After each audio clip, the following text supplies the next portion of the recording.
አረ መዳምዬ ተያት ታስቸግሪኝ፣ ደሞዜ ሲደርስ በጊዜ አስረክቢኝ።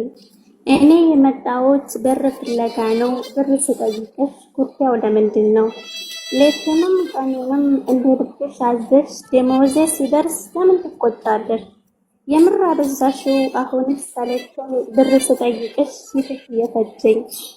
የተቆጣሁ ለታ መሄድ እመርጣለሁ፣ ግን ከዚህ ወጥቼ ወዴት እገባለሁ? ይህን አውቀሽ አይደል አንቺስ የጠገብሽው ደህናውን ፊትሽን የምትዘፈዝፊው? መዳምዬ ተይ አክብሪኝ ላክብርሽ፣ ባታውቂው ነው እንጂ ሚስጥሩ ባይገባሽ። ቤትሽ ለማማሩ ልብስሽ ለመጽዳቱ የቤትሽ መዋቢያ እኔ ነኝ ምክንያቱ። መዳሜ ልዩ ናት እያልኩ አወራለሁ፣ መልካምነትሽን ሁሌ አወድሳለሁ። ወሬ ሲሞላ ግን እለማመጣለሁ። እከፍላለሁ ብለሽ ስታሰሪ ከርመሽ፣ ግን ቀኔ ሲደርስ ትኮሳተሪያለሽ። ቢያልፍልኝ ብዬ እንጂ ከሀገሬ የወጣሁ ለልመናውማ ኢትዮጵያስ መቻጣሁ።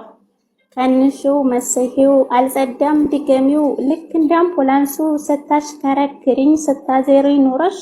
የደሞዝ ለታ ለምን ታኮርፊያለሽ? ነገሩም አልገባኝ ምንድነው ችግርሽ? የአረብ ሀገር መዳም ከሚገርመኝ ነገር እንዴት ሊሆኑ ነው? እንዴት ሊሆኑ? ቆይ ሰራተኛ ባይኖር የመዳሞችን ጉድ ስንቱን ልናገረው። የሚሰሩት ስራ በጣም ገራሚ ነው። ለሚሰራው ስቃይ፣ ለሚሰማው ደግሞ ግራ የሚያጋባ የማይታመን ነው።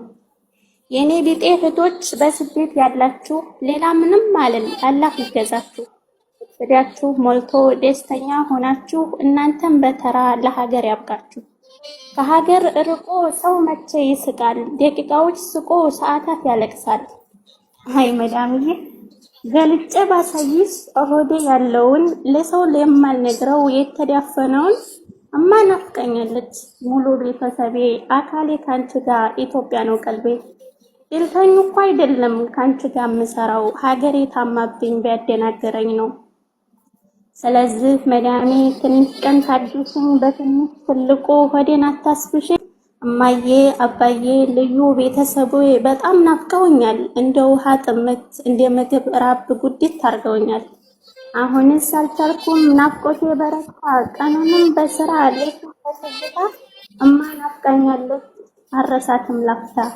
ልንገርሽ አድምጭኝ ደግሞ ማትገልምጭኝ፣ የሰራሁበትን ደሞዝን ስጪኝ። አንገቴን ደፍቼ ዝም ብዬ የምሰራው ነገ ቀየር እንደው ቢያልፍልኝ ብዬ ነው። እና መዳምዬ ህይወት እንቆቅልሽ መሆኑን አውቃለሁ። ዛሬ ላይ ቢከፋኝ ነገ ደሰታለሁ። አገሬ ገብቼ ደስ የምልም ህይወት ልኖር እችላለሁ። ደግሞ እንደሚሳካ በደንብ አውቀዋለሁ።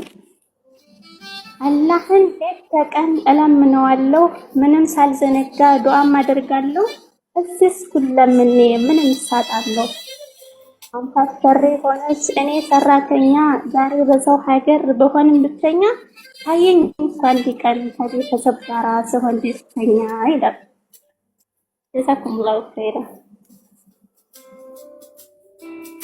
አልሰጥሽ ብላ ነው ግጥሙን የጻፍሽበት ምክንያት ምንድን ነው? አልሰጥሽ ብላ ነው? ያው እንድንለምናቸው ይፈልጋሉ። ደሞዝ ሲደርስ ያው በስርዓት ለመስጠት ያው ትንሽ ይከብዳቸዋል ቢሳጡም